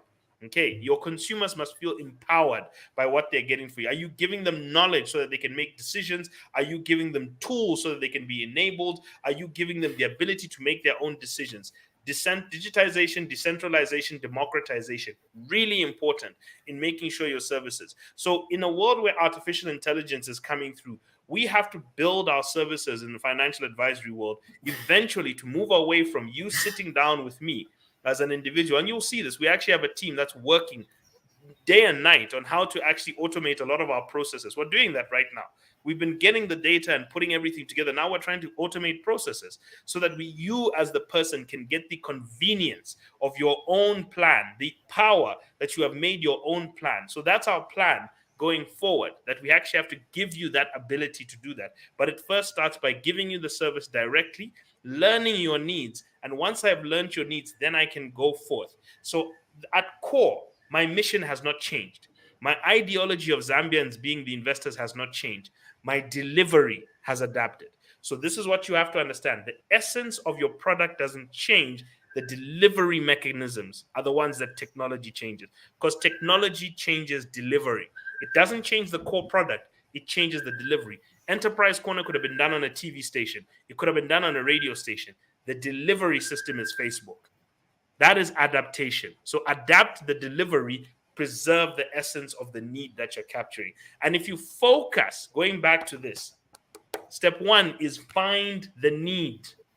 That's the bomb, If guys. you focus on the need, the essence of your business is ideological according to the need of your customer. Fantastic. The method with which you are delivering the product is then changed with technology. Adapt delivery, understand the need, and move with the customer's need. That is the ideological balance. Just on that same step from that book, guys. Remember talking about the need. You know, when COVID-19 was coming, something I thought about was the need. I knew people were not going to be meeting. I ordered a machine that enabled me to satisfy the needs of a lot of students in this country. I was among the first people to ever lecture a huge number of students online. It never happened before in this country because I saw the need. And when I saw that need, people were in employment. People were busy who can't afford to move from employment, to go to school, sit in class, get back home. What did I do? I came up with a way of delivering those lessons to those people online at the comfort of their kitchens, their bedroom, their bathroom, or wherever their backyards. So it solved a certain need for a certain specific number of people. So for me, I say, I'm not targeting everyone. It's not every student, every person I'm targeting. I'm targeting somebody who is in need of this particular service. Somebody who can't afford to go to class, to go to school and stay in school. Somebody who is not having enough time for that. Somebody who wants to learn at the comfort of their home. And then what do? I had a lot of people coming to register with me because there was a need that I saw and I satisfied it. And now I'm still doing that thing, right? I saw family finance. I saw how people were divorcing. I saw how people were struggling with how they can start businesses, how they can formulate strategies. What do? I saw a need, lack of transparency, lack of financial compatibility. What do? I created a course called Family Finance to satisfy that specific need, and it's working. And that's what this lady is talking about in a book. Can you identify a need? Guys, read that book. Please read it. That book is about. And it's a game changer. It is. It's a game changer, guys. But the thing I'll even say to you is the need will often not change. The need for transportation, Shadrach, has never really changed. The need for transport. But the means has changed. The technology has adapted. But the need of the customer to get from point A to point B in the fastest time possible with the least disruption has been there for hundreds of years. So if you're need focused, you'll tend to realize that need at its core, if you understand the emotions of the need, it hasn't changed. The emotions of the need do not change. So if your ideology is pinned on the need of the person, then you can still remain core ideological around that need, but your delivery systems adapt with technology. So that's just something I wanted to put aside. Yeah. And just back to this question, I think I like this question a lot because it makes a lot of sense. Do you know this question is going to make a lot of people jobless very soon? Because they're not tracking the trends. It's a very important question, guys. This Adeno has asked a very important question. Use technology, don't fight it. In fact, let me say something here from what he's saying. Master the technology, do not combat it. If you fight technology, you're fighting the winds of change. And very few times when change happens, do the people who are battling the winds survive. It's those who lead change who dominate, not those who resist it. People who are resistant to change often die off. So I am learning these things. The first step you have to do is you have to learn them. If you don't learn them, you will not master, you will not survive the change because it will happen. There are businesses right now, there are banks in America who are experimenting as they're busy bad-mouthing cryptocurrency. JP Morgan is experimenting with cryptocurrency blockchains in the back of their office. In the back office of how to trade bonds using parachains, using blockchain systems. They're experimenting with it as they're talking. They've traded hundreds of millions. The European International Bank is experimenting with blockchain technology as they're bad mouthing it. In the background, they're busy working with it because they know that if they resist it, they will crumble. Look at mobile money. If people resisted mobile money, these banks, if they fought it, look at where they'd be now. Mobile money is the most dominant payment system in this country. They know that. And they know that they cannot fight against it. So everybody has to understand that you can't fight change. You must learn change before it becomes dominant, master it, and implement it in a way that you can control it. Because if you don't learn it, you can't control it. And that's the point that guys, I'm happy to mention that I'm one of those people who kept calling FNB to link FNB with Airtel, because most of my clients, when I deal with them, they would send money through Airtel money. All right, now at the challenge of withdrawing money, going to deposit in a bank. So I would call FNB several times. Can you automate this thing, please? Is there they kept assuring me, don't worry, it's gonna work. One day I sent a message that said, you can now move money from your mobile money into your FNB account. That was a breakthrough for me because it's something I've always been pushing for. All right. So what have banks done? Banks have noticed the need. Right. They've said, what mobile money, we can't fight it, but let's just join them and work with them. Now they have automated their systems. You can now move money from your bank account to your Airtel money account or mobile money account, or from mobile money account to your bank account. Why have they done that? Because they know that if they don't want to move together with the change, they'll be out of business. That's the question Dino is asking. Extinct. He says, can you explain how you can scale and remain relevant? I know I'm an accountant, but I know how do I remain relevant? Because now there's AI. All the member of what is called CATS, CAATS, computer assisted audit techniques. The computer can help you to do financial statements. The computer can do out the AI. You don't have to call somebody like me to come and start doing those things for you. And soon, a lot of jobs are going to be eliminated because of AI. So how do you remain relevant as an accounting professional? Can you create a system? All right? Create a system for a client that's going to satisfy the need so that you don't become irrelevant. So we are going forward to a situation where we are going to have place more value on practical work and less value on degrees.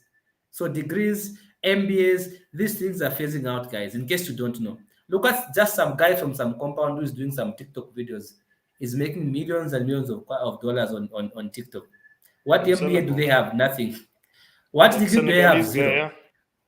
Yeah, what have they done? This guy makes $750,000 in one clip, a clip on TikTok. Per clip, $750,000. What degree does he have? Zero. MBA. So this one is learning English and a few things so that he can become. He can start talking. He met Snoop Dogg last week. You've never met anyone. Yes, he's meeting celebrities. Yes. No, but you know the thing I'd like to also even put to Shadrach's thing. If you track Bitcoin, people think about this, and this is why we mean when we say change with the times, but hold your values. That's what built to last companies do. They change their delivery methods, but they hold on to their core values. Why? You hold on to the why do you do what you do, okay? What you want to hold on to is the why you do what you do. How you do what you do, you change, okay? Listen to that very carefully. The why stays the same. The how changes, okay? Change the how, keep the why the same. And the reason is this. Shadrach will always want to do what he's doing. But if you look at Bitcoin, for example, Bitcoin is a system of transactions that have been happening yet it hasn't missed a transaction. Yes, there have been issues with the wallets, but the actual blockchain has not missed a transaction. Has nobody paid attention to the fact that that thing has done self-audits for 10 years without an auditor going through it? To the point where when you now have blockchain forensics, the FBI were able to actually locate a guy who stole Bitcoin by actually locating the chain and moving along the chain. That's almost how perfect the blockchain is as an auditing system. Okay, it's something that eventually people are going to have to understand, and those who are in that space are going to have to understand this is a system that is now going to form a new norm. The why they audit will stay the same, but the how they audit is being changed by blockchains right now. And he's talking about computer-assisted computer-assisted audit techniques. Yeah, audit techniques. These are things that you have to pay attention to. I'm looking at what's called AI-driven investing. robo-advisory. As an advisor, I have to pour all my formulas, all my systems into a computer as quickly as possible to offer robo-advisory solutions to people. That's where I have to go down to. That's my future. If you're not going down that route, you can forget about it. There is forget your degree packet. It won't work. It's of no value if you're not going to have some sort of robotic system behind you. So you can tame the technology or get tamed by the technology. You make your decision. So now just quickly, as we run down here, we're looking at 5 mechanisms that businesses utilize in order to change with the times, but in order to hold on to their core values. There are 5 mechanisms, and I'm going to read through them very quickly. These are the 5 mechanisms are called BHAGs, big, hairy, audacious goals, cult-like cultures, experimenting a lot, and homegrown management. This is what Shadrach has been talking about. And good is never enough. Okay, so let's start quickly with this and we'll go through them. BHAG, we've talked about this. Powerful, it's a powerful mechanism to stimulate progress where people have got aspirational goals. Okay, so remember I said, make 2 sets of goals. One that is your expectation based on the past, but then always have an aspiration. Last time, I think we were having a sales meeting and we're sitting down saying, okay, how much are we going to sell this month? We put a number. Then I said, okay, that number is based on our trend and where we're coming from. So it's a decent estimation of how much. Now, can we look at what we would love to sell? If everything goes right, we would love to? So what we agreed is we're going to put our resources and we're going to plan our resources according to the expectation, but we're going to plan our energy or place our energy towards the aspiration. So it forces us to be innovative. Okay, it forces us to think outside the box. So BHAGs, in other words, I would like to give you that framework of saying, build your SMART goals, but have a baseline expectation so that you know where the floor is. Where is the minimum you expect it to be? But then have an aspiration. And don't plan your life on the aspiration, but aim for it. People aim for the stars, but know that you have to land at least on the top of the mountain. Like you have to land somewhere. And most likely what's going to happen to you as a person is you'll stretch your goal. If your goal is 10, if your expectation is 10 and your aspiration is 100, if you exert your energy to 100 but plan for 10, you'll probably hit 50. Okay? That's probably what you'll do. You'll probably land somewhere in the middle. Yes, you won't reach the 100, but you're way above 10. And that's what Grant Cardone, when he talks about the 10x rule, he says you're not going to hit the 10 times of your goal, but you're probably going to hit 3, 4 times, 5 times, much bigger than what you were expecting. Yeah. So aim your energy at your aspiration. So that's BHAGs. Shadrach, what do you think about people having aspirational goals to help them stretch themselves and progress themselves? Actually, in accounting, we explain that very well when it comes to flexible budgets, where we say, let's say you have a budget to sell 10,000 units, all right? So you're going to say, okay, fine, we want to sell 10,000 units, but if all goes well, we can even scale up to 11,000, 12,000, and max 13,000.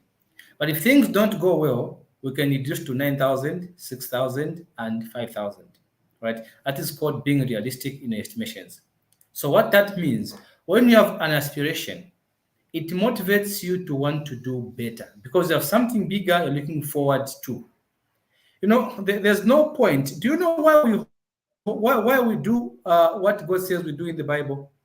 It's because we hope for something greater that He has promised us. Yeah. So we have great aspirations to live longer, to live forever. All right. So we were willing to do whatever it takes to be able to live that future that we have been promised by God in the Bible. All right. So when you don't have aspirations, it's like you have nothing to wake up to in the morning. You're just like a tree waiting for some guy with an axe to come and cut it down. All right. But if you have aspirations, you're going to come up with a standard of behavior, a certain way of doing things, because you have something that you're looking forward to. Where there's hope, there's usually activities and actions that are taking place. Aspirations give you hope. Yes. Hope influences your behavior. Expectations, but please have baseline expectations. Yeah. Please, people, have both. Like we are saying, have both. You have like I said, You can say your budget to sell 10,000 units. That's realistic because you've a record that you're comparing yourselves to, like Minimba was saying. But can you have aspirations? Say, okay, what if things go well? I think if things go well, we can go up to 11,000 units, 12,000, 13,000. Those are aspirations. It doesn't mean that you're going to achieve them. No. You're just saying, theoretically, if things went well, it would be nice for us to sell 13,000. All right. Now, that thought alone, when you get to 10,000, because you know what? I think 13,000 is possible because now you have some hope. You are closer to what you thought you would do. All right. When I started my business, but you know, the first time I did it for free, I was scared. I did it for free. I lectured people for free, and they passed from the degree level and the master level. I did it for free, guys. Free, zero kwacha. All right. When somebody passed, I was motivated. You know what? Gosh, I can do this. What? Let me try and take up a class. And I took up a class. I had about 8 people in that class for the first time. And about 6 out of 8 passed. I was motivated. I said, wow, if 6 can pass, that's a good thing. Before I knew it, I had 200 students in my class. 200, not 100, 200. Yeah, university on your own. 200. Me alone, 200. That's what I'm saying. Yeah, university on your own. Yeah. You're an institution on your own. I've managed to pull that. There are very few schools in this country, but I managed to have 200 people, 200 students. So because I had some aspirations, I said, you know what, if I can just make even half of who I have pass, that would be nice. I have 8 people, 21 people. Before I knew it, I had 200 people. So aspiration gives you hope. So have some aspirations. That it's okay. You have to have base. There should be a base of what I remember saying. Don't just, because some people say dream big, then you begin to dream about owning a plane. What do you have? You have to start somewhere. Expectations give you a starting point. Aspirations give you a goal. So aspirations give you hope. Expectations give you an entry. Okay. So you want both an entry so you can work up to your hope. That's what we're saying. We're not saying don't have aspirations. I'm saying have both. So that when you're sitting down, I always say, what is the baseline for an okay day? I always say this, like we sit down, we have sales meeting, we say, what is okay? Okay. Okay is we'll do 20,000. Okay. Now, what is wonderful? Wonderful is 100,000. So let's aim for wonderful, but we'll do okay. All right. So now let's get quickly to the rest of this. Quickly, we'll wind up this.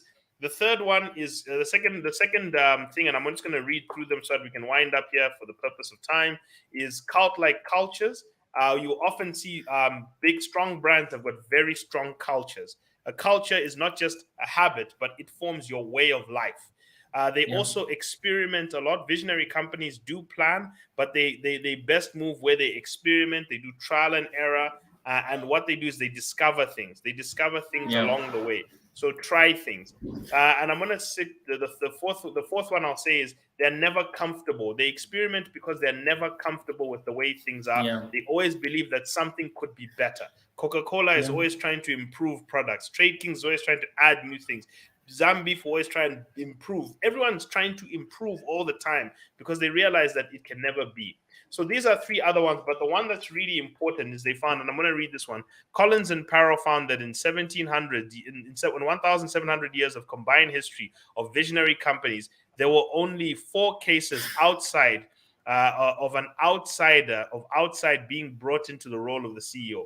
Only 4 cases in the 1,700 years of visionary companies have you found that an outsider is brought in to be CEO. Visionary companies were 6 times more likely to promote an insider who was already there to become chief executive. Promotion from within preserves the core and provides continuity in leadership. Okay? And therefore, it explains that's what's called the continuity loop.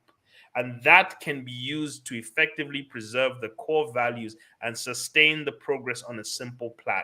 One of the reasons Zambia as a country has failed to develop, sorry, Shadrach, I think the Dark Knight has met you. This is just one of can you believe that?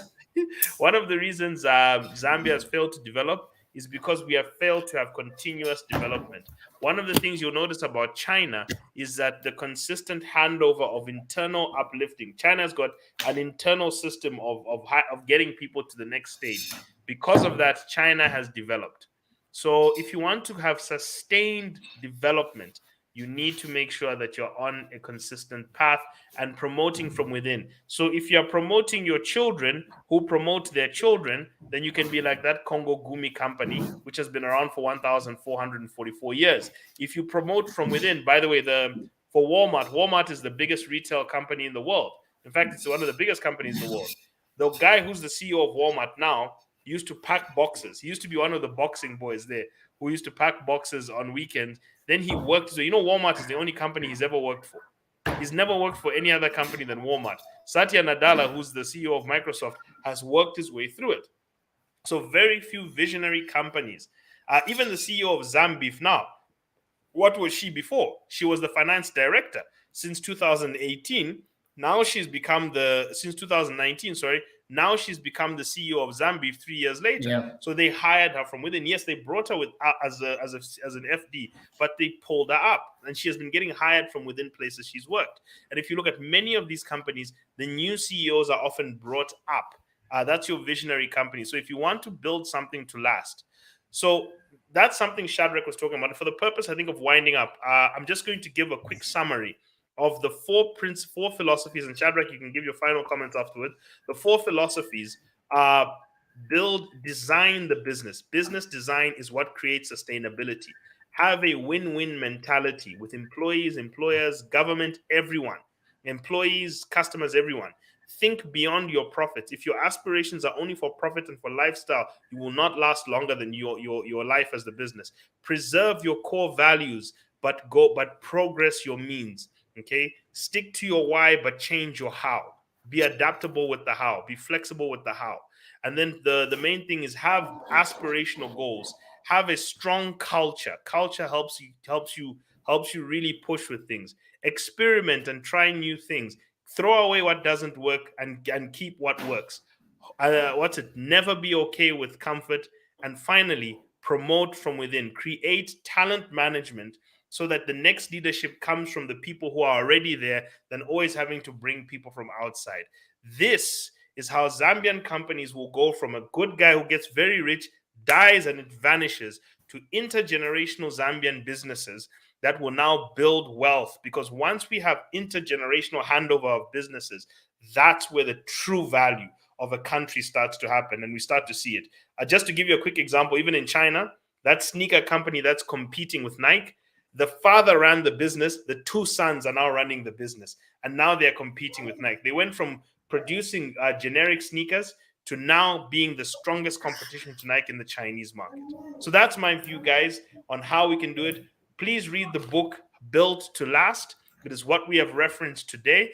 We've also given you a sales book here, which we also recommended for people to understand their product and their needs. Yeah. This is 7 steps to better sales results.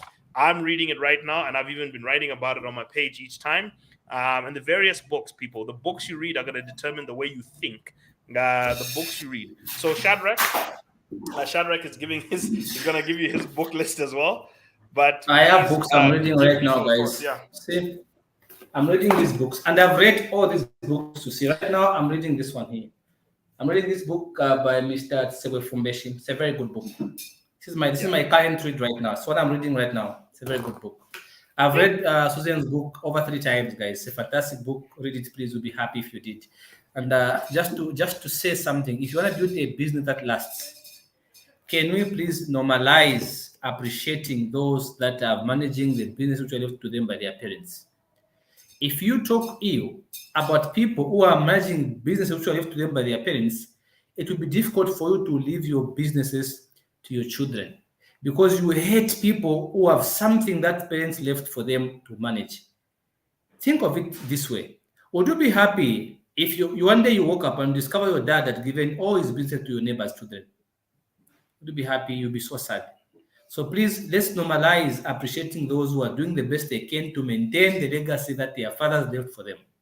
Right? And I'll give you a good example of Mr. Chitambala Mwewa. He's been criticized by people who need his help. You can go and sit down with this man and ask him, how have you managed to survive? How did you handle family pressure? How did you handle A, B, C, D? Give me some advice. But what do? You laugh at him. He's comfortable. You can laugh all you like. But this man is managing something and is building something bigger than himself. And his children will do the same, and those to come. So can we stop the hate?